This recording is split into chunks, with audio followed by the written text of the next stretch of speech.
Hello! இந்த cake ஒரு 1 KG half birthday cake. ஒரு ஹோம் பேக்கராக நம்மளுக்கு எது ரொம்ப சந்தோஷம் கொடுக்கும் அப்படின்னா, ஒரு கஸ்டமர் நம்ம கேக் ஆர்டர் பண்ணி சாப்பிட்டுட்டு, டேஸ்ட் ரொம்ப பிடிச்சிருக்கு, அடுத்த அக்கேஷனுக்கு உங்ககிட்டயே ஆர்டர் பண்ணுறேன் அப்படின்னு ஆர்டர் பண்ணுறது தான். அதுபோல தான் இந்த கேக்கும் இந்த கஸ்டமர் அவங்களோட வளைகாப்புக்கும் நம்மக்கிட்ட தான் ஆர்டர் பண்ணாங்க.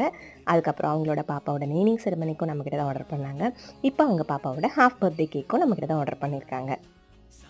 இந்த கேக் ஒரு ஒயிட் ஃபாரஸ்ட்டில் 1 கேஜியில் பண்ணிவிட்டு அதை ஹாஃபாக கட் பண்ணி ஒன்று மேலே ஒன்று ஸ்டாக் பண்ணியாச்சு. அதுக்கப்புறம் அது சாயாமல் இருக்கிறதுக்காக டவல்ஸ்லாம் ஃபிக்ஸ் பண்ணியாச்சு.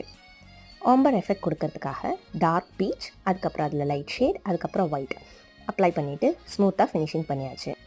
அப்புறம் கோல்டன் பேர்ல்ஸ் அங்கங்கே ஃபிக்ஸ் பண்ணிவிட்டு அழகாக ஒரு ரிப்பன் போ ஃபிக்ஸ் பண்ணிவிட்டு halfway to 1 ஃபாண்டன் கட்டரில் எல்லாம் ப்ளேஸ் பண்ணியாச்சு. இப்படி தான் கேக்கோட அவுட்புட் இருந்தது. எப்படி இருக்குது அப்படின்னு கமெண்ட்டில் சொல்லுங்கள். பாய்.